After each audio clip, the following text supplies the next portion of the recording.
நான் 3 தரம் கர்த்தரிடத்தில் வேண்டிக் கொண்டேன்.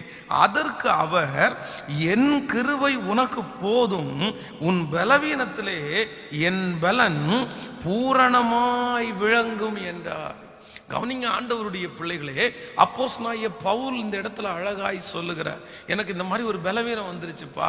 அந்த அப்போஸ்தலனாகிய பவுலை பொறுத்த வரைக்கும் வேற எதுக்குமே அவர் ஜெபம் பண்ணவே இல்லை. எங்கேயாவது ஒரு இடத்துலயாவது அவருடைய தேவைக்காகவோ அவருடைய பிரச்சனைக்காகவோ அவர் இருக்கிற சூழ்நிலைக்காகவோ ஜெபித்ததாய் வேதம் சொல்லவே இல்லை.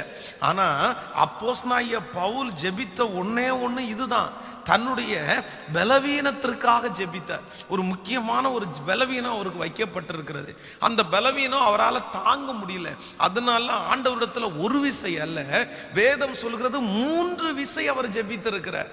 ஆனா 3 விசை ஜெபித்ததற்கு பிறகு அவருக்கு வந்த பதில் என்ன தெரியுமா? எப்பா, உன்னுடைய பலவீனத்தை நான் உன்னிடத்திலிருந்து எடுத்து போட மாட்டேன்.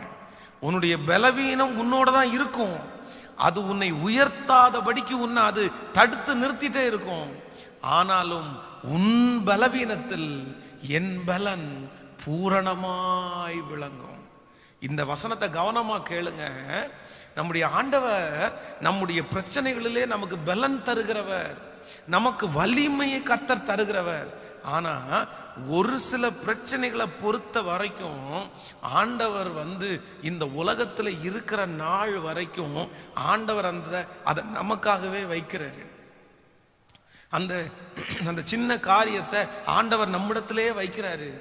நீங்க அழலாம், நீங்க கெஞ்சலாம், நீங்க எவ்வளவு மன்றாடலாம், நீங்க எத்தனையோ உபவாச ஜெபம் இருக்கலாம். ஆனா ஆண்டவர் இந்த அப்போஸ்தலனாகிய பவுலுக்கு ஒரு முள் கொடுக்கப்பட்டது போல என்னைக்காவது ஒரு நாள் அந்த முள் உங்களுக்கு தலை தூக்குது. நீங்க நிறைய பேர் அதுலதான் கஷ்டப்படுறீங்க. எனக்கு எல்லாமே ஆண்டவர் தந்து இந்த ஒன்றை வச்சு தர, இந்த ஒண்ணு தானே எனக்கு பிரச்சனையா இருக்கு, இந்த ஒண்ணு எனக்கு விடுதலை கிடைக்காதா? நன்றாய் கவனிங்கள் ஆண்டவருடைய பிள்ளைகளே, எல்லாருக்கும் நான் இதை சொல்லவில்லை. சிலருடைய வாழ்க்கையில ஆண்டவர் ஏதோ ஒன்றை கர்த்தர் வச்சிருக்கிறார். ஏன் வச்சிருக்கிறாருன்னா அது தீமைக்காக அல்ல, உங்களை நீங்களே உயர்த்தாதபடிக்கு அப்படி ஒரு சின்ன பலவீனத்தை ஆண்டவர் அனுமதிச்சிருக்கிறாரு. ஆனா ஆண்டவருடைய பிள்ளைகள் அந்த பலவீனத்தை நினைச்சு ஒரு காலம் நீங்க பயப்படவே கூடாது. ஒரு காலம் பயப்படக்கூடாது. ஏன்னா அது உங்களை அடிக்கடி நீங்க ஆவிக்குரிய வாழ்க்கையில சரியா இருக்கிறீங்களா, நீங்க சரியா ஜெபிக்கிறீங்களா, உங்களுக்குள்ள பெருமை எதுவும் வரல, நீங்க பரலோகத்துக்கு ஆயத்தமா இருக்கிறீங்களா அப்படின்னு உங்களை இண்டிகேட் பண்ணிட்டு அது பாட்டுக்கு அமைதியாயிரும். அது பாட்டுக்கு அமைதியாயிரும். அதை குறித்து ஆண்டவருடைய பிள்ளைகள் கலங்கவே வேண்டிய அவசியம் இல்லை. ஆமேன் சொல்லுங்கள். நான் சொல்றது உங்களுக்கு புரியும் அப்படின்னு நான் நினைக்கிறேன். அதான் ஒரு பாஸ்டரை கடந்த நாட்களில் சந்தித்தேன். அந்த பாஸ்டரை சந்திக்கும் போது அவர் ரொம்ப ஆச்சரியமா ஒன்று சொன்னார். என்ன சொன்னார் அப்படின்னா, அவருக்கு 18 முறை ஹார்ட் அட்டாக் வந்திருக்காமா. 18 முறை ஹார்ட் அட்டாக் வந்திருக்காமா. அவர் சொல்றாரு, 18 முறை ஹார்ட் அட்டாக் நான் இன்னும் சாகாம இருக்கேன் அப்படின்றாரு. பொதுவாக மருத்துவமனையில இருக்கிற டாக்டர்ஸ் சொல்லுவாங்க, ஃபர்ஸ்ட் அட்டாக்ல சும்மா ஜாக்கிரதையா இருங்க, சிலது ஃபர்ஸ்ட் அட்டாக்ல போயிடுவாங்க, இல்லைன்னா 3வது அட்டாக் வந்துருச்சா அவ்வளவுதான், மனுஷனை காப்பாற்றவே முடியாது, 3வது அட்டாக் உங்களுக்கு வரக்கூடாது அப்படின்னு சொல்லுவாங்க. ஆனா இவருக்கு 18 முறை அட்டாக் இன்னைக்கும் அவர் பிரசங்கம் பண்றாரு, இன்னைக்கும் அவர் ஆராதனை நடத்துறாரு. என்ன பண்ணும் பாஸ் அப்படின்னா, அவ்வளவுதான், அந்த 2-3 டேஸ் எனக்கு ரொம்ப ஹெவியா கஷ்டமா இருக்கும். ஆனா அதுக்கப்புறம் அப்படியே நானே நார்மல் ஆயிடுவேன், ஊழியம் செய்ய ஆரம்பிச்சிருவேன். அப்போ அவருடைய சரீரத்திலே சில பலவீனம் இருக்குது. ஆனா அந்த பலவீனத்தை தாங்குவதற்கு ஆண்டவருடைய வலிமை, ஆண்டவருடைய பலன் அவருக்கு அதிகமாகவே இருக்குது. நீங்க இந்த ஜெபத்துல இருக்கிற அது ஒரு சிலருக்கு சொல்றேன், ஆண்டவர் சில நேரங்களிலே உங்களுக்கு கொடுத்திருக்கிற அந்த சின்ன பிரச்சனை, சின்ன சூழ்நிலை, அது உங்களுக்காகவே ஆண்டவர் வச்சிருப்பாரு. சிலது ஆண்டவர் வச்சிருக்கிறாரு. அது ஏன் அப்படின்னு நம்ம ஆண்டவரிடத்துல கேட்க முடியாது. அதான் அப்போஸ்தலனாகிய பவுல் சொல்றது போல, நான் என்னை உயர்த்தாதபடிக்கு அது குட்டும் சாத்தானுடைய தூதனா இருக்குது. அது என்னை விட்டு நீங்கும்படி ஆண்டவரிடத்துல ஜெபிச்சேன். ஆனா ஆண்டவர் ஸ்ட்ரிக்ட்டா சொல்லிட்டாரு, எப்பா அந்த பலவீனத்துல இருந்து உன்னை நான் விடுதலையாக்க போறது இல்ல, ஆனா என் கிருபை உனக்கு போதும், நீ ஊழியம் செஞ்சு உன்னுடைய லாஸ்ட் காலம் வரைக்கும் இந்த பலவீனம் உன்னை ஒண்ணும் பண்ணாதுப்பா. ஆனா அடிக்கடி உன்னை இண்டிகேட் பண்ணிட்டு தான் இருக்கும். ஆனா இதை குறித்து நீ கவலைப்படவே வேண்டாம். இந்த ஜெபத்தில் இருக்கிற யாரோ ஒருத்தருக்கு இப்படிப்பட்ட சூழ்நிலை இருக்கலாம். நான் எவ்வளோ ஜெபம் பண்ணுறேன், எத்தனை கண்ணீர் வடிக்கிறேன், ஆனால் அந்த பிரச்சனை அடிக்கடி எனக்கு வந்து பார்த்துட்டு போகுது. அடிக்கடி அந்த வியாதியில் அடிக்கடி அந்த நீங்கள் அதை குறித்து உரி பண்ணிக்காதீங்க. உங்களுக்கு ஆண்டவர் குறிப்பிட்டு வைத்திருக்கிற நாள் வரைக்கும், இந்த உலகத்தில் ஆண்டவர் உங்களை வச்சிருக்கிற அந்த நாள் வரைக்கும் அந்த பலவீனம் உங்களை ஒண்ணுமே செய்யாது. ஆனா அந்த பலவீனம் உங்களை ஜெபிக்க வைக்கும், அந்த பலவீனம் உங்களை உபவாசிக்க வைக்கும், அந்த பலவீனம் உங்களை பெருமைப்படுத்தாதபடி தடை பண்ணும். அதனால அந்த பலவீனத்துல கர்த்தர் பலன் பூரணமாய் விளங்கும். ஆமென் சொல்லுங்கள். அப்போ இன்றைக்கு இந்த யோசேப்பினுடைய வாழ்க்கையில கொடுத்த ஆசீர்வாதம் என்ன அப்படின்னா, கர்த்தர் அவனுக்கு வலிமையை, அதாவது கர்த்தர் அவனுக்கு பலத்தை கொடுத்தார். கடந்த சில மாதங்களுக்கு முன்பாக ஒரு தாயார் திருச்சபைக்கு வந்தார்கள். இந்த சாட்சியை நான் கண்டிப்பாக சொல்லணும் உங்களுக்கு. அப்போ அந்த தாயாரை பார்க்கும்போது ரொம்ப ஒரு கஷ்டமாக ஒரு சூழ்நிலையில் வந்தாங்க. எங்கிட்ட ஜெபிக்கிறதுக்காக சொன்னாங்க. அவர்களுக்காக நான் ஜெபித்தேன்.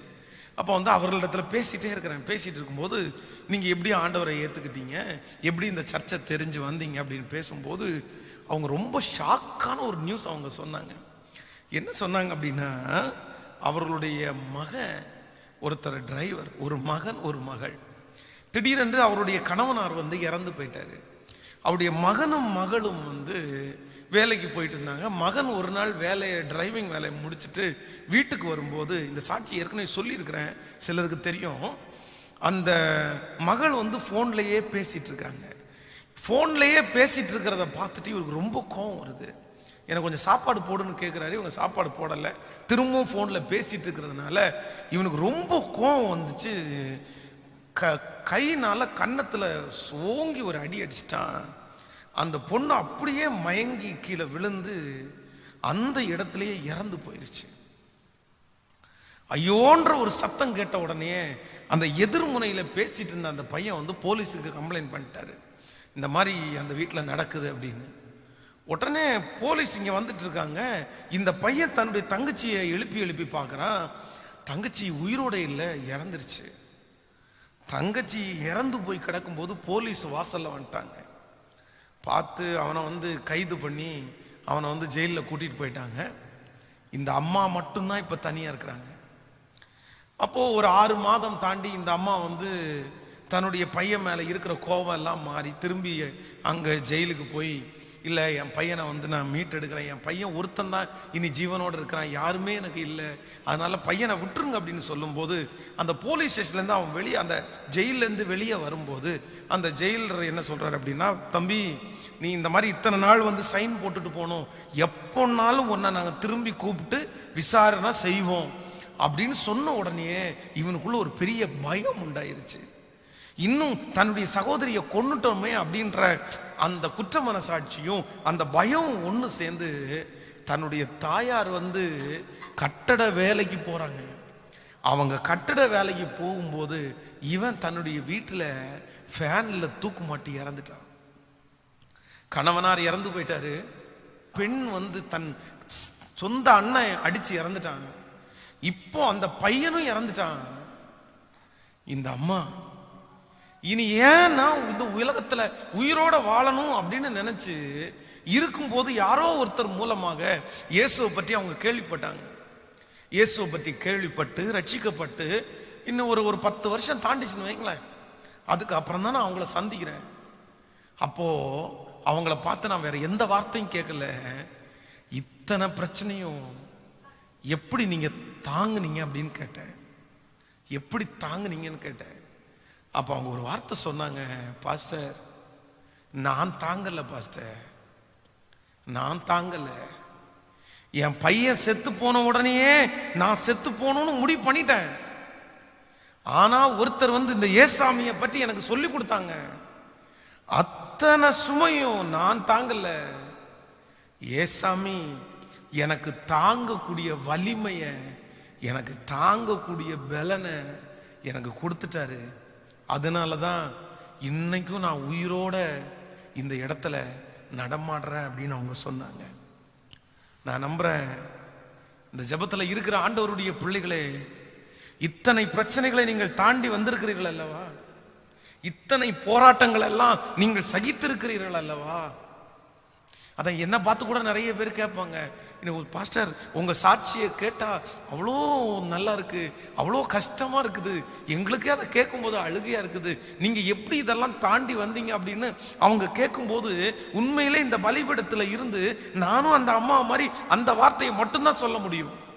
யோசேப்பை போல அந்த வார்த்தையை மட்டும்தான் சொல்ல முடியும். நான் எப்படி தாங்கினேன்னு எனக்கு தெரியல. இன்னைக்கு நினைச்சா ஆமால அவ்வளோ கஷ்டப்பட்டிருக்கோம்ல அப்படின்னு தோணுதே தவிர, அன்றைக்கு அந்த கஷ்டம் கூட என் மனசுல தெரியாத அளவுக்கு என் ஆண்டவர் எனக்கு நல்ல வலிமையை என் மனசுல கர்த்தரே தந்தார். ஊழியத்திற்கு வந்ததற்கு பிறகு எத்தனை பாதைகள்ல ஆண்டவர் நடத்தினார், எத்தனை சூழ்நிலையில ஆண்டவர் நடத்தினார். ஐயோ அந்த சூழ்நிலையில எல்லாம் இன்னைக்கு நினைச்சா கூட ஐயோ இவ்வளவு சூழ்நிலை தாண்டணுமா அப்படின்னு நினைக்கும் போது, என் பலன் அல்ல, நான் ஒரு கோழை, நான் ஒரு பயந்தாங்கொள்ளி, ஆனா ஆண்டவருடைய பலன், ஆண்டவருடைய வலிமை எனக்குள்ளே இருந்ததுனால நான் இவ்வளவும் தாண்டி வந்தேன். இந்த ஜெபத்தில் இருக்கிற நீங்களும் அப்படித்தான், ஆண்டவருடைய வலிமை உங்களோடு இருக்கிறதுனால தான் நீங்க தாண்டி வந்தீங்க. ஸோ இன்றைக்கு நம்ம எல்லாரும் ஜெபிக்க வேண்டிய ஒரு பெரிய ஜெபம் என்ன அப்படின்னா, ஆண்டவரே யோசேப்பினுடைய 19வது ஆசீர்வாதம் எனக்கு கண்டிப்பா வேணும்.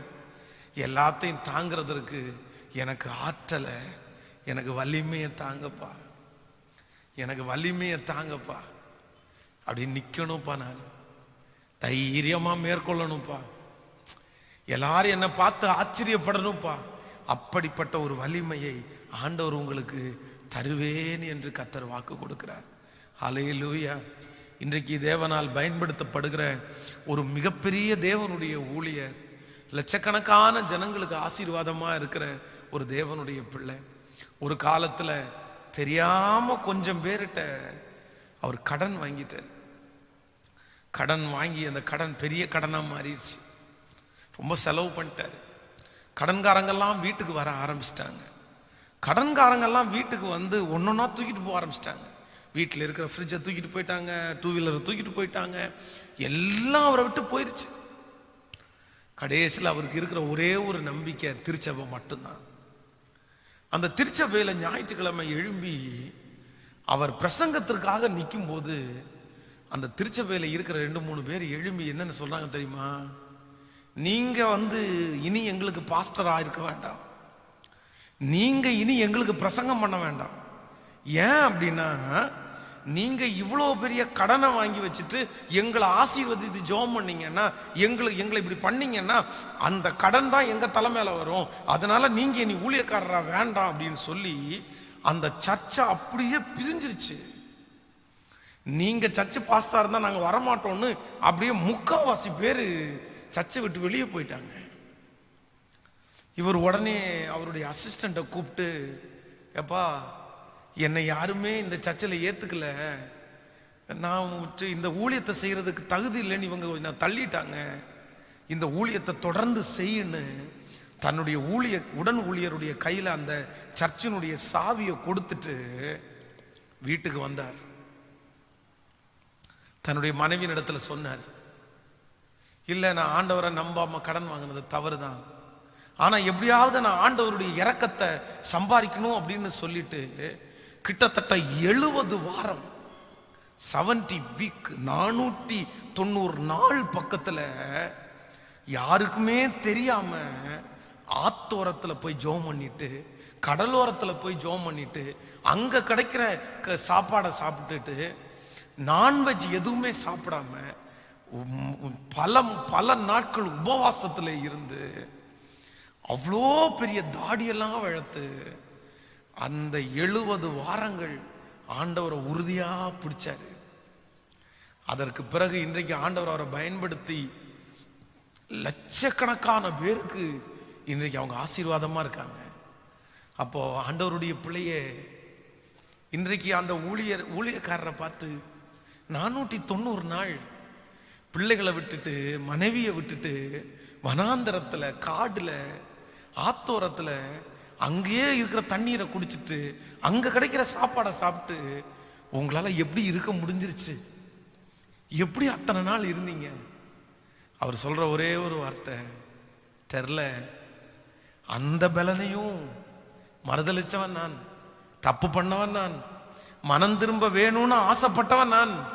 ஆனா நான் மனம் திரும்புறதற்கு என்னை ஒப்பு கொடுக்கும் போது என் பொருத்தனையை நிறைவேற்றுவதற்கு கூட யாரு வலிமை தந்தான்னா அந்த ஆண்டவர் தான் எனக்கு வலிமை தந்தார். அந்த தேவன் தான் எனக்கு வலிமை தந்தார்.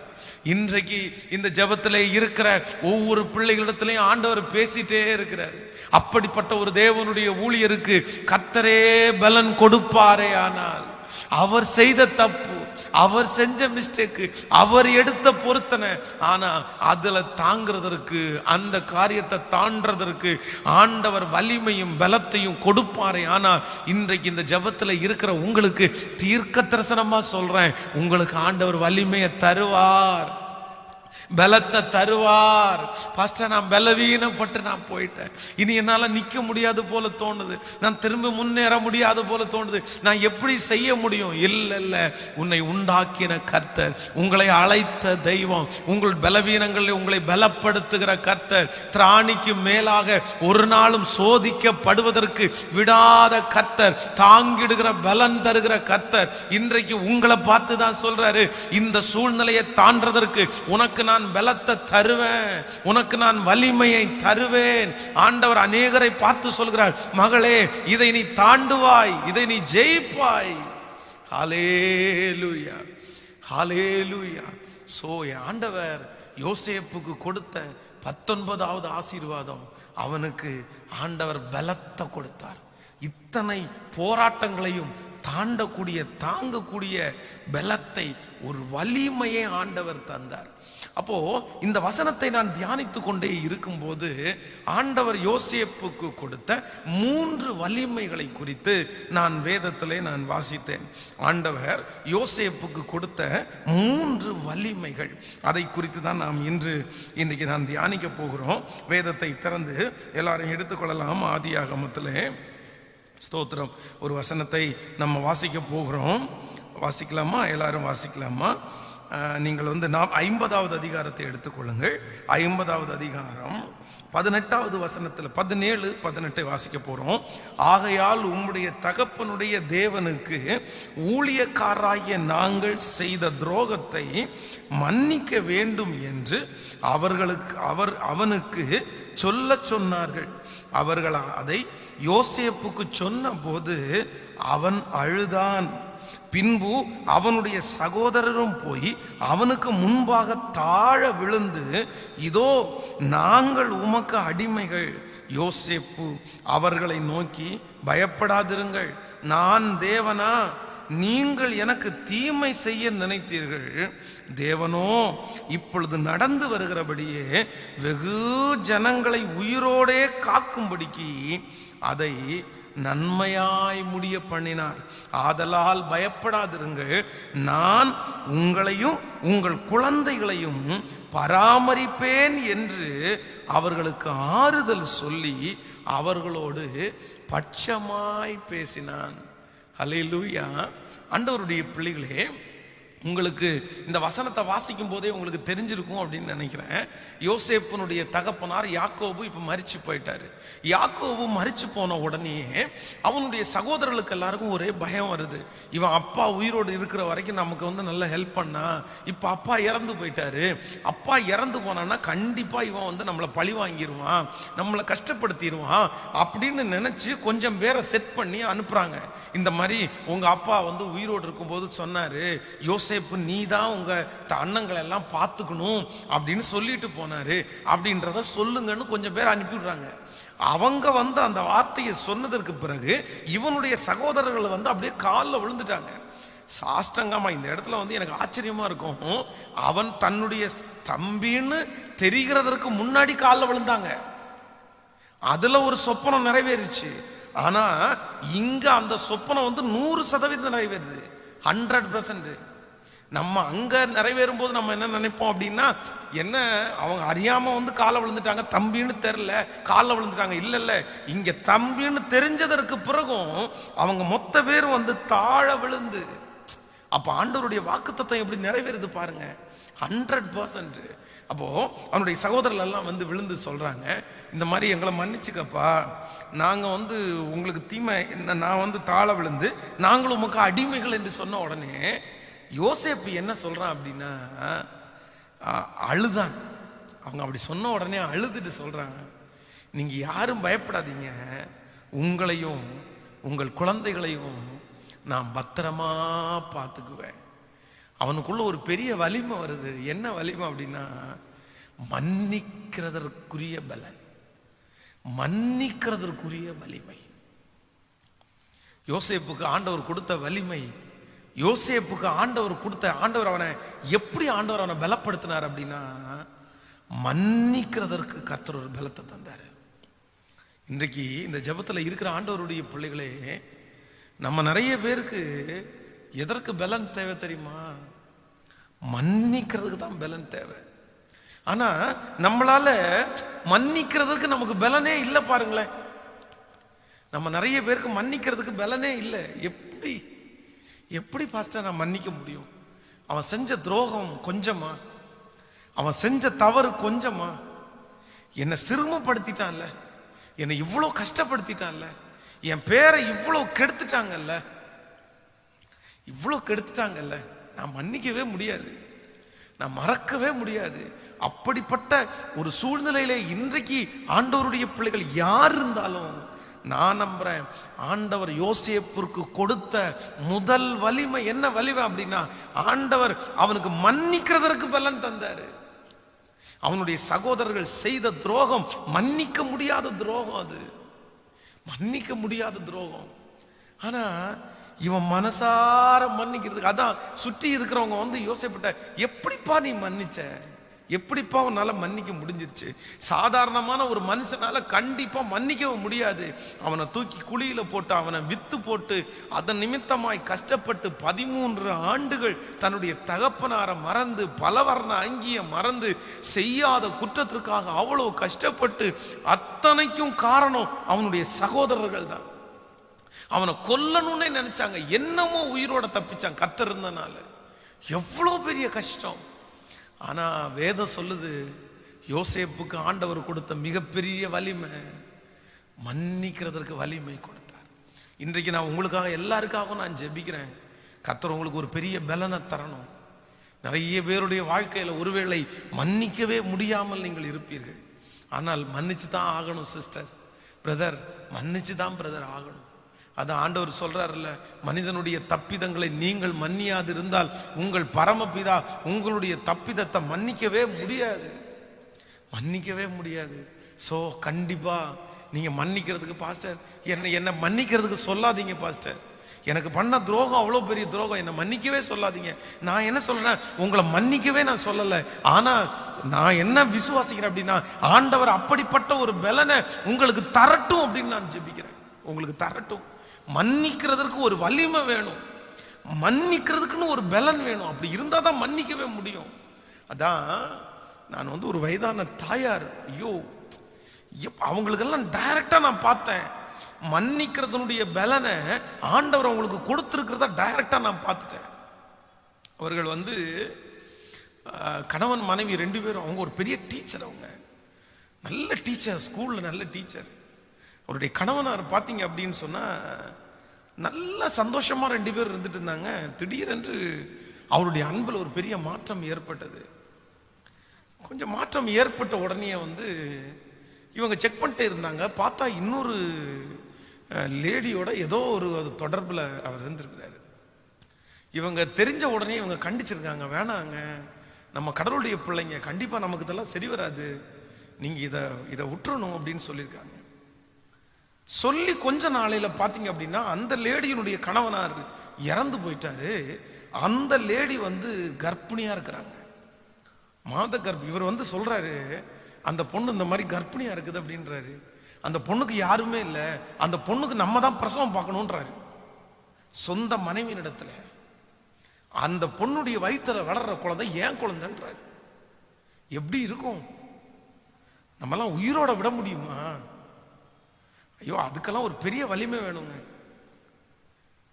அவர் சொன்ன உடனே இவங்க கொஞ்சம் எதிர்ப்பு தெரிவிச்சாங்க, என்னங்க பேசிட்டு இருக்கிறீங்க, அதெல்லாம் முடியாது அப்படின்னு. ஆனா 2 நாள் அந்த பொண்ணை வீட்டில் கூட்டு வந்து நிப்பாட்டிட்டாரு. வீட்டில் நிப்பாட்டிட்டாரு.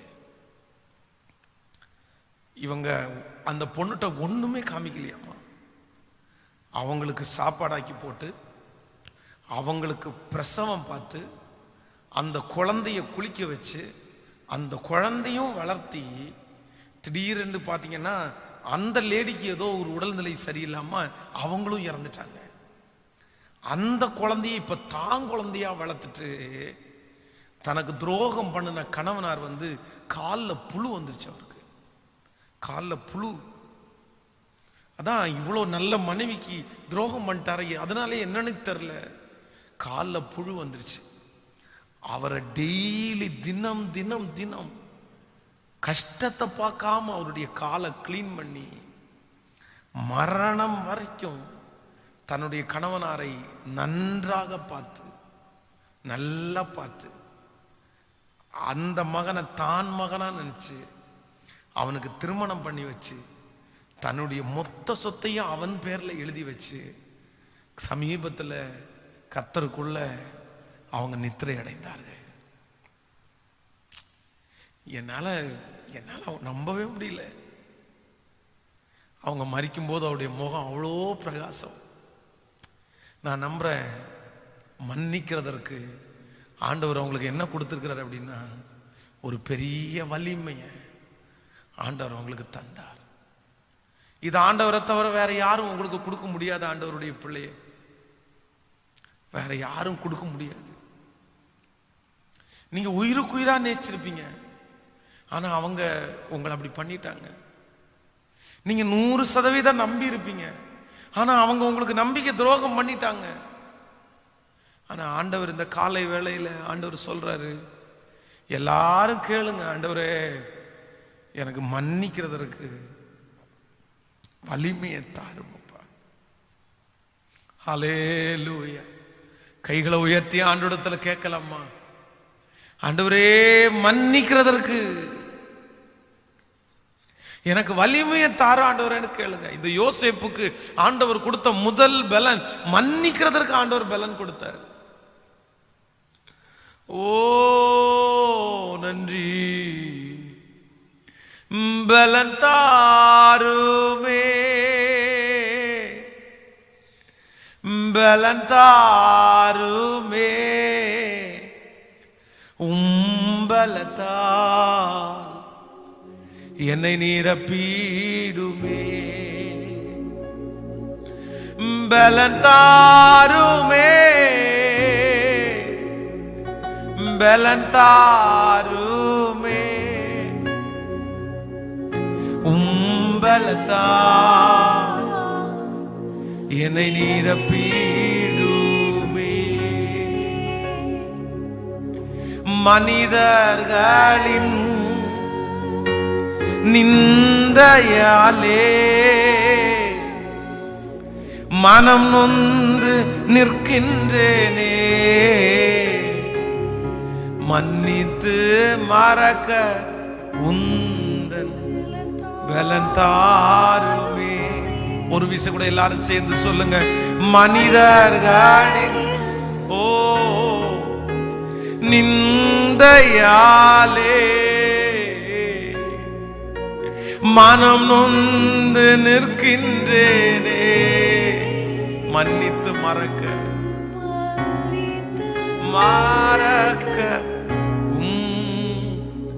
பலன் தாருமே. கைகளை உயர்த்தி சொல்லுவோம், பலன் தாருமே, பலன் தாருமே, உம்பலத்தா என்னை நிரப்பீடு. ஹல்லேலூயா. ஆண்டவருடைய பிள்ளைகளே, யோசேப்பினுடைய தலையின் மேல ஆண்டவர் வைத்த 19வது ஆசீர்வாதம் வலிமை, பலனை கொடுத்தார், ஆற்றலை கொடுத்தார். நம்பர் 1, முதலாவதாக அவனுக்கு ஆண்டவர் கொடுத்த வலிமை என்ன அப்படின்னா, மன்னிக்கிறதற்கு ஆண்டவர் அவனுக்கு வலிமை கொடுத்தார். நம்பர் 2, இரண்டாவது ஆண்டவர் அவனுக்கு கொடுத்த வலிமையை நம்ம வேதத்தில் வாசிக்கும் போது ரொம்ப ஆச்சரியமா இருக்கும். எனக்கு அதை வாசிக்கும் போதே ரொம்ப நல்லா இருந்துச்சு. நீங்கள் வாசிக்கலாமா? வாசிக்கும் போது ஆதியாகமம் 41ஆம் அதிகாரத்தை எடுத்துக்கொள்ளுங்கள். 41ஆம் அதிகாரம் 16வது வசனத்திலிருந்து வாசிக்கலாம். பார்வோன் யோசேப்பை நோக்கி, ஒரு சொப்பனம் கண்டேன், அதன் அர்த்தத்தை சொல்ல ஒருவனும் இல்லை. நீ சொப்பனத்தை கேட்டால் அதன் அர்த்தத்தை சொல்லுவாய் என்று உன்னை குறித்து கேள்விப்பட்டேன். நீங்க இப்பொழுது அந்த கீழே நீங்க வரும்போது 46வது வசனத்தை நம்ம வாசிக்கும் போது, யோசேப்பு எகிப்தின் ராஜாவாகிய பார்வோனுக்கு முன்பாக நிற்கும் போது 30 வயதாயிருந்தான். யோசேப்பு பார்வோனுடைய சந்ததியிலிருந்து புறப்பட்டு எகிப்து தேசம் எங்கும் போய் சுற்றி பார்த்தான். யோசேப்பு எகிப்தின் ராஜாவாகிய பார்வோனுக்கு முன்பாக நிற்கும் போது 30 வயதாயிருந்தான். 30 years, 30 வயதாயிருந்தான். நீங்கள் 37ஆம் அதிகாரம், ஆதியாகமம் 37ஆம் அதிகாரம் 2வது வசனத்தை வாசிக்கும் போது, யாக்கோபுனுடைய சன்னதியின் வரலாறு. யோசேப்பு 17 வயதில் தன் சகோதரனுடனே ஆடுகளை மேய்த்து கொண்டிருந்தான். அந்த இளைஞன் பில்காள், சில்பாள் என்னும் தன் தகப்பனுடைய மறுமனையாட்டிகளின் குமாரரோடே இருந்து அவர்களுடைய துன்மார்க்கத்தை தன் தகப்பனுக்கு சொல்லி வருவான். இப்போ வயசு எத்தனை? இங்க வயசு 17. நீங்கள் பார்வோனுக்கு முன்பாக யோசேப்பு நிற்கும் போது வயது 30. கவனிங்க, தன்னுடைய 17 வயதிலிருந்து தன்னுடைய 30வது வயது வரைக்கும் வேதம் சொல்லுது, ஆண்டவர் அவனுக்கு கொடுத்த ஒரு மிகப்பெரிய வலிமை என்ன அப்படின்னா, காத்திருக்கிற வலிமையை ஆண்டவர் கொடுத்தார். ஆனா சைக்காலஜிக்கலா சொல்றதை பொறுத்த அளவில் ஒரு ஹியூமன், ஒரு மனுஷனுக்கு காத்திருக்கவே முடியாத அப்படின்னா, வெயிட் பண்ணவே முடியாத ஒரு வயசு என்ன அப்படின்னா, கரெக்டா 17ல இருந்து 30 வயசு. அவங்களால வெயிட் பண்ணவே முடியாது. அவங்க வெயிட் பண்ணவே மாட்டாங்களாமா. அவங்க எதுக்குமே, நீ நம்ம வீட்டிலே எடுத்து பாருங்களேன், நம்ம பிள்ளைங்க இருக்கிறாங்க பார்த்தீங்க அப்படின்னா, நம்ம வெளியில் எத்தனை பேர் வெயிட் பண்ணுவோம். சாப்பாட்டுக்கு வெயிட் பண்ணது 5 நிமிஷம் வெயிட் பண்ண மாட்டாங்க. ஹோட்டலில் போய் சண்டை போடுவாங்க, ஐயோ என்ன வெயிட் பண்ண முடியாது. அந்த பைக்கு வேணும் அப்படின்னா உடனே பைக் வேணும், கார் வேணும்னா கார் வேணும், 2 வீலர் வேணும்னா 2 வீலர் வேணும், சைக்கிள் வேணும்னா வேணும், ட்ரெஸ் வேணும்னா வேணும். என்னால் வெயிட் பண்ணலாம் முடியாது. நான் பாருங்க, வெளியே போகும்போது நிறைய பிள்ளைகளை பார்த்துக்கிறேன், அப்படியே சுடுதண்ணியை காலில் ஊத்துற மாதிரி, வா வா வா வா போலாம், என்ன அவசரம், ஒரே அவசரம். ஆனா வேதம் சொல்லுது, அந்த வயசுல, வெயிட் பண்ண முடியாத வயசுல, கிட்டத்தட்ட 13 ஆண்டுகள் 14 ஆண்டுகள் இந்த யோசேப்பு தன்னுடைய வாழ்க்கையில ஆண்டவர் அவனை வேற எதுவுமே செய்ய வைக்கல. கர்த்தர் அவனை வெயிட் பண்ண மட்டும் வச்சாரு. ஆனா மறுதலிக்காம, எதிர்த்து பேசாம, ஆண்டவரை தூஷிக்காம அத்தனை வருஷமும் காத்திருக்கிற ஒரு வலிமை ஆண்டவர் தான் அவருக்கு தந்தார். இன்றைக்கு இந்த நேரத்தில் உங்களுக்கு ஆண்டவர் எந்த வலிமையை தரணும்னு நான் விரும்புகிறேன் தெரியுமா? இந்த ஜெபத்தில் இருக்கிற உங்களுக்கு எல்லாருக்கும் கர்த்தர் எந்த வலிமையை தரணும் தெரியுமா? உங்களுக்கு காத்திருக்கிறதுக்கு ஒரு வலிமையை ஆண்டவர் தரணும். நம்முடைய கண்ணுக்கு முன்னாடி எத்தனையோ பேரை பார்த்துருக்கிறோம். இந்த அபிஷேகம் இல்லாம இந்த காத்திருக்கிற வலிமை, காத்திருக்கிற பலன் இல்லாம தன் வாழ்க்கையில அவசரப்பட்டு தன் காரியத்தை அவசரமாய் செய்து தன்னுடைய வாழ்க்கையில இழந்து போன எத்தனையோ பேரை நம்முடைய கண்ணு முன்னாடி பார்த்துட்டோம். எத்தனையோ பேரை கண்ணு முன்னாடி பார்த்துட்டோம். நீங்க பார்த்திருக்கீங்க தானே? இந்த ஜெபத்துல இருக்கிற ஆண்டவருடைய பிள்ளையை உங்களுக்கு கூட யாரோ ஒருத்தருக்கு ஆண்டவர் பேசிட்டே இருக்கலாம். ஐயோ, என்னால நீ பொறுத்திருக்கவே முடியாது பாஸ்டர், என்னால முடியாது, நான் ஏதாவது ஒன்று டிசைட் பண்ண போறேன். இல்ல இல்ல இல்ல, ஏற்ற காலத்தில் கர்த்தர் உங்களை உயர்த்தும்படிக்கு அவருடைய பலத்தை கைக்குள்ள அடங்கி இருங்க அப்படின்னா இன்னைக்கு ஆண்டவரத்துல கேளுங்க, ஆண்டவரே அந்த யோசேப்பினுடைய வலிமை எனக்கு தாருன்னு கேளுங்க. எனக்கு தாங்கப்பா, என்னால காத்திருக்கவே முடியலப்பா. நீ காத்திருக்கிற காலங்கள் வீணான காலம் அல்ல, வீணான காலம் அல்ல. 5 வருஷமாச்சு பாஸ்டர், 10 வருஷமாச்சு பாஸ்டர், 7 வருஷமாச்சு பாஸ்டர், 1 வருஷமாச்சு, இன்னுமே எனக்கு கர்த்தர் தரல. இல்ல இல்ல இல்ல இல்ல, கர்த்தருக்கு காத்திருக்கிறவர்கள் புது பலன் அடைந்து தங்கள் செட்டைகளை அடித்து உயரே எழும்புவார்கள். அவர்கள் நடந்தால் சோர்ந்து போக மாட்டார்கள், அவர்கள் ஓடினால் இளைப்படையவே மாட்டார்கள். அவங்க இளைப்படையவே மாட்டாங்க. ஒரு நாளும் உங்களை வெட்கப்படுத்த மாட்டார் ஆண்டவருடைய பிள்ளையை. இன்னைக்கு கர்த்தரிடத்துல கேளுங்க, ஆண்டவரே நீர் என்ன உயர்த்துற வரை, நீர் என்ன ஆசீர்வதிக்கிற வரை, நீர் அந்த வாக்குத்தத்தத்தை எனக்கு நிறைவேற்றுகிற வரைக்கும் எனக்கு காத்திருக்கக்கூடிய ஒரு வலிமைய எனக்கு தாங்கப்பான்னு கேளுங்க. எத்தனை பேர் ஆமோதிக்கிறீங்க? கையை உயர்த்தி ஆண்டவரிடத்துல சொல்றீங்களா, ஆண்டவரே ஒரு ஜெபமா பண்ணுவோம். இந்த யோசேப்பினுடைய வாழ்க்கை எல்லாமே நமக்கு ஜெபம்தான். காத்திருந்து பலன் அடைவே, காழுகு போல பரப்பே, காகத்தின் வம்சம் நான் அல்ல, சிங்கத்தின் குட்டிதானே. ஆமென், ஹல்லேலூயா. யோசேப்புக்கு ஆண்டவர் கொடுத்த பலன், முதல் பலன் மன்னிக்கிறதற்கு ஆண்டவர் பலன் கொடுத்தார். இரண்டாவது பலன் கர்த்தர் அவனுக்கு காத்திருக்கிறதற்கு பலன் தந்தார். நம்பர் 3, மூன்றாவது ஒரு பலனை கூட நம்ம வாசிச்சு நம்ம ஜெபித்து நம்ம முடிக்க போறோம். வாசிக்கலாமா? வேதத்தை திறந்து ஆண்டவர் அவனுக்கு கொடுத்த பலனை குறித்து வாசிக்கலாம். 39ஆம் அதிகாரத்தை எடுத்துக்கொள்ளுங்கள். 39ஆம் அதிகாரம். யோசேப்பு எகிப்திற்கு கொண்டு போகப்பட்டான்.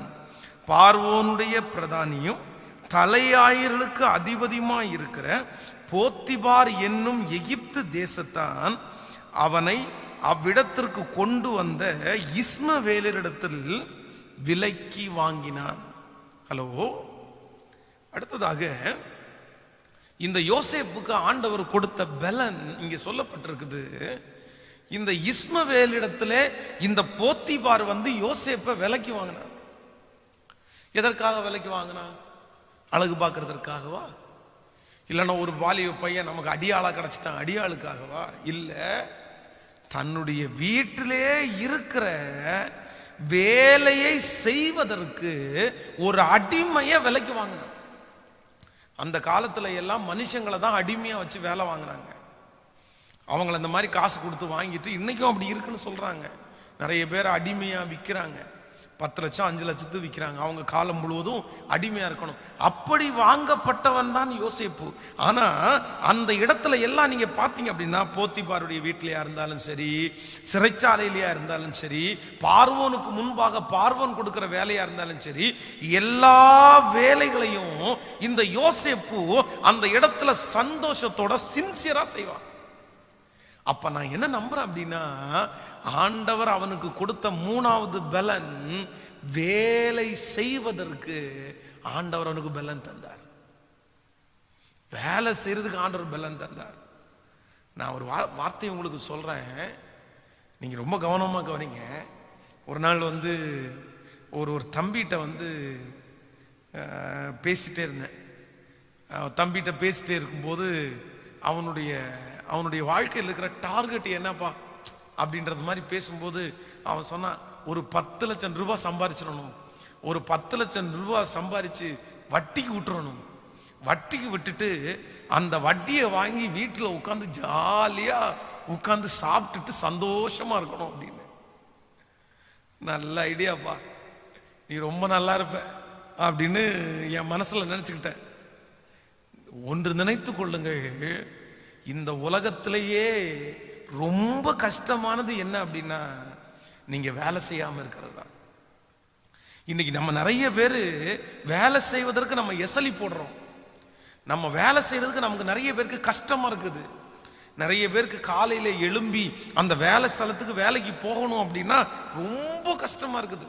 என்ன வேலை, வாழ்க்கை முழுக்க வேலை வேலை செஞ்சு தான் சம்பாதிக்கணுமா, நம்ம உட்கார்ந்து சாப்பிடவே முடியாதா, ஜாலியா இருக்கவே முடியாதா அப்படின்னு நிறைய பேருடைய ஆசை என்ன அப்படின்னா வேலைக்கு போகாம இருக்கிறது தான். வேலைக்கு போகாம ஆண்டவர் நம்மளை நல்லா வைக்கணும் அப்படின்னு இல்லை. ஒன்று நினைத்து கொள்ளுங்கள், இந்த உலகத்திலேயே ஆண்டவர் கொடுக்கறதுலேயே மிகப்பெரிய ஆசீர்வாதம் என்ன அப்படின்னா நீங்கள் வேலை செய்வதற்கு ஆண்டவர் உங்களுக்கு பலன் தருகிற ஆசீர்வாதம் பெரிய ஆசீர்வாதம், பெரிய ஆசீர்வாதம். அந்த ஆசீர்வாதத்தை ஒரு நாள் நீங்க தட்டி விட்டுறாதீங்க. நான் இன்றைக்கு கூட பலிபீடத்தில் இருக்கும்போது நான் என்ன ஜெபிக்கிறேன் அப்படின்னா, ஆண்டவரே நீங்க என்னைக்கு என்ன இந்த பூமியை விட்டு எடுத்துக்கொள்றீங்கன்னு தெரியாது, ஆனா நீங்க பூமியை விட்டு என்னை எடுத்துக்கொள்ற அன்னைக்கு நான் 3 பிரசங்கம் பண்ணணும் ஆண்டவரே. 3 பிரசங்கம். இன்னைக்கு என்ன 1 மணி நேரத்துக்கு முன்னாடி தான் பிரசங்கம் பண்ணிட்டு இருந்தாரு, அதுக்குள்ள செத்து போயிட்டாரா, போயிட்டாரா அப்படின்னு சொல்ற அளவுக்கு என்ன வச்சிருங்க ஆண்டவரே. சாகிற வரைக்கும் உங்களுக்கு ஊழியம் அந்த நிமிஷம் வரைக்கும் செய்யணும்னு தான் நான் ஜெபம் பண்ணிட்டு இருக்கிறேன். இப்போ உங்களை பார்த்து கேட்குறேன், நீங்க எத்தனை பேர் அப்படி கேட்குறீங்க? நிறைய பேர் வேலையை நிறைய பேருக்கு சலிப்பா இருக்கு, வேண்டாம் வேண்டாம். இல்லை இல்லை, ஒரு நாள் ஆண்டவர் கொடுத்த வேலையை உங்களுக்கு சரீரத்தில் பலன் இருக்கும்போது நீங்க என்னைக்கும் ஜெபிங்க. நான் வேலை செய்யாம உட்காரணும்னு ஜெபம் பண்ணாதீங்க, எனக்கு வேலை செய்யறதுக்கு பலன் தாங்கன்னு ஆண்டவரத்துல கேளுங்க. வேலை செய்து சம்பாதிக்கிறது என்கிறது, வேலை செய்து வாழ்றது என்கிறது எவ்வளவு பெரிய ஆசீர்வாதம் தெரியுமா? அதான் வேலையே செய்ய முடியாம வீட்டுல உட்கார்ந்துட்டு இருக்காங்க பாருங்களேன், அவங்கள்ட்ட போய் கேளுங்க, அப்பதான் தெரியும். அதான் இந்த வயசானவங்க நிறைய பேர் சொல்லுவாங்க, பாஸ்டர் வேலைக்கு போகிற வரைக்கும் தான் பாஸ்டர் மனுஷன் உயிரோட இருக்கணும், வேலைக்கு போகாத அடுத்த நிமிஷத்துல மனுஷன் செத்துறணும்னு சொல்லுவாங்க. எத்தனையோ பேர் சொன்னதை என் காதுல கேட்டிருக்கிறேன், செத்துறணும் பாஸ்டர். எங்க அம்மா அப்பாக்கு கூட எங்க அம்மா அப்பா இன்னும் வயதானவர்களுக்காக நான் ஜெபிக்கும் போது அவர்களுக்கு ஜெபிக்கிற மிக முக்கியமான ஜெப குறிப்பு என்னன்னா, ஆண்டவரே எங்க தகப்பனும் தாயும் இந்த ஜெபத்துல யார் இருந்தாலும் அப்படிதான், உங்களுக்காக நான் ஜெபிக்கிற ஜெபம் என்ன அப்படின்னா, நீங்க உயிரோடு இருக்கிற நாள் வரைக்கும் உங்க வேலையை நீங்க செய்யறதற்குள்ள பலனை ஆண்டவர் உங்களுக்கு தரணும். நீங்க யாரையுமே டிபெண்ட் பண்ணி இருக்க கூடாது. எனக்கு ரொம்ப ஆசை, பெரியவங்க எல்லாருக்காகவும் அப்படிதான் நான் ஜெபம் பண்ணுவேன். அவங்க நினைச்சா சமைச்சு சாப்பிடணும், அவங்க நினைச்சா குளிக்க போகணும், அவங்க நினைச்சா பாத்ரூம் போகணும், அவங்க நினைச்சா ட்ரெஸ் பண்ணிக்கணும். அந்த ஆசீர்வாதத்தை மட்டும் என் பிள்ளைகளுக்கு விளக்காம கொடுங்க ஆண்டவரேன்னு நான் ஜெபம் பண்ணுவேன். இந்த ஜெபத்தை கேட்குற எல்லா பெரியவங்களுக்காகவும் நான் அப்படிதான் ஜெபம் பண்றேன். உங்களை எல்லாரையும் ஆண்டவர் அப்படிதான் வைக்கணும். நீங்க இந்த உலகத்தை விட்டு போகிற வரைக்கும் நீங்க யாரையுமே டிபெண்ட் பண்ணக்கூடாது. உங்க வேலையை ஆண்டவர் உங்களுக்கு நீங்க செய்யற அளவுக்கு பலன வலிமையை இந்த பிரசங்கத்துல இருக்கிற வார்த்தை அப்படியே உங்களுக்கு நிறைவேறட்டும், ஆண்டவர் உங்களுக்கு தரட்டும். ஹல்லேலூயா. ஸோ யாராவது இதுக்கு முன்னாடி ஜாலியா ஒருவேளை இந்த விஷயத்தை நீங்க சொல்லியிருப்பீங்க, ஆனா இதை கொஞ்சம் சின்சியரா ஒரு சீரியஸா யோசிங்க.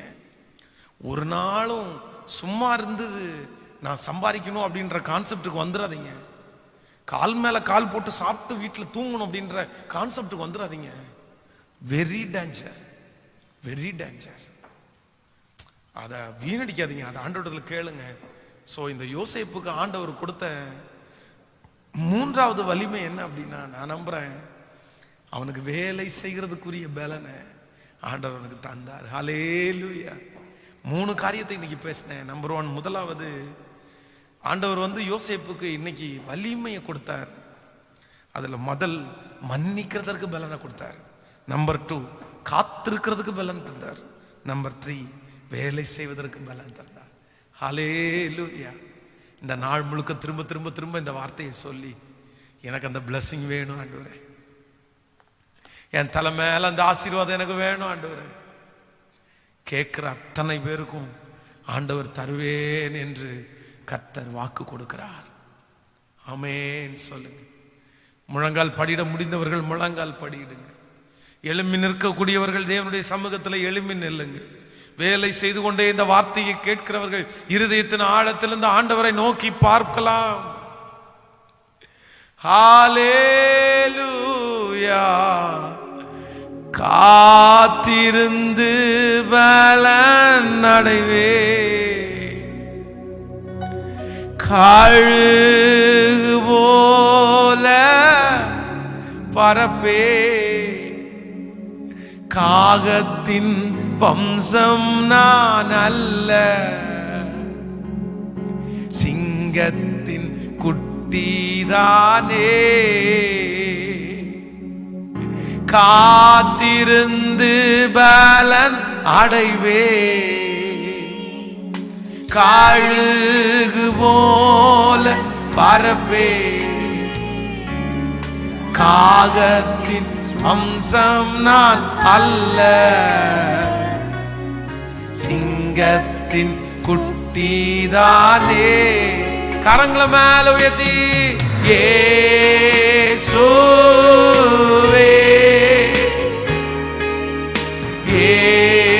இயேசுவே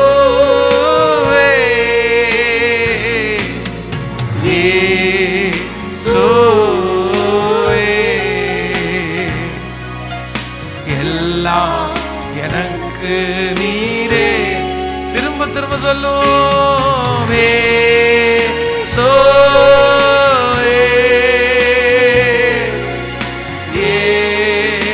இயேசுவே இயேசுவே, எல்லாம் எனக்கு நீரே,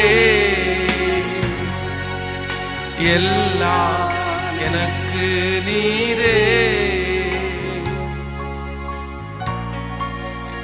எல்லாம் எனக்கு நீரே.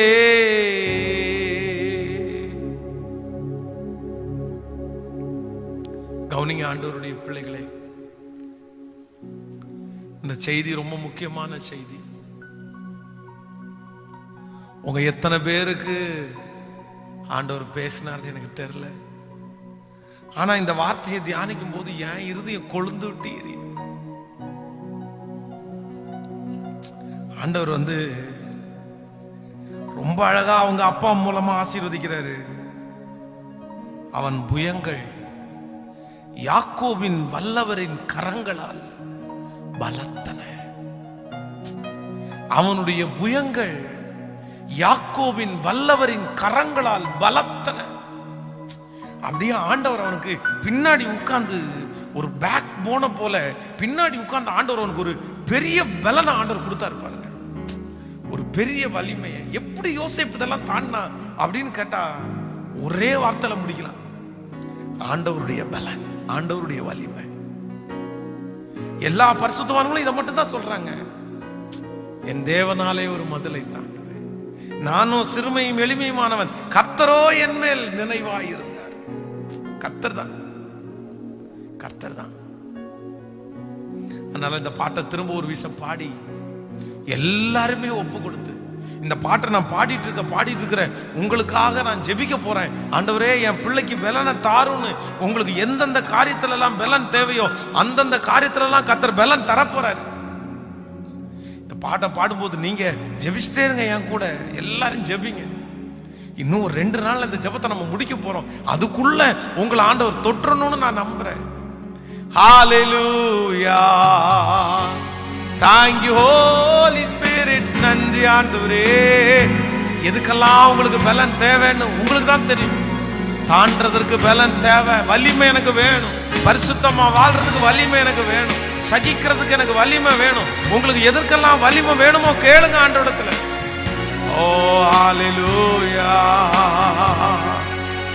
காத்திருந்து பலன் அடைவே, கழுகு போல பரப்பே, காகத்தின் வம்சம் நான் அல்ல, சிங்கத்தின் குட்டிதானே. திரும்ப திரும்ப சொல்லுவோம். காத்திருந்து பலன் அடைவே, காழுகு போல ஓ காகத்தின் வம்சம் நான் அல்ல, சிங்கத்தின் குட்டிதானே. இப்ப சொல்லுவோம். சோ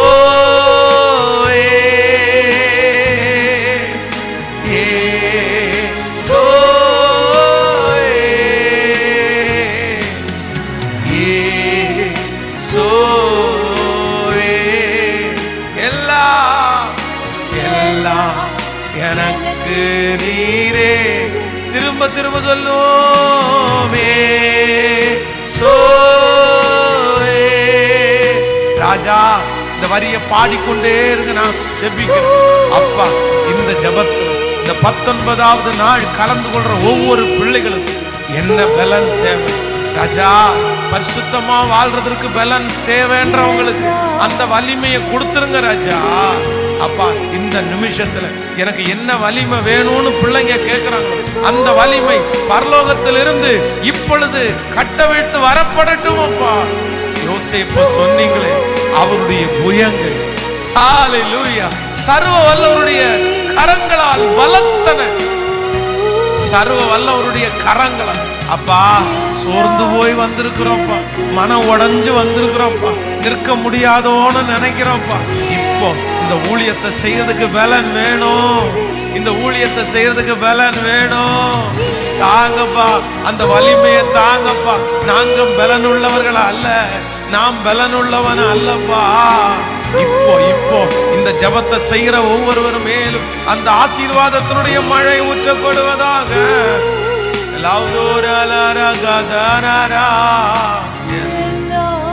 எனக்கு நீரே சொல்லிக்கொண்டே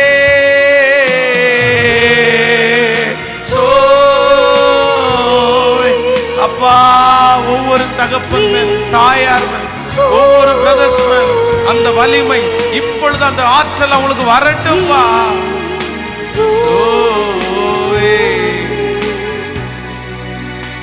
எல்லாம் எனக்கு நீரே.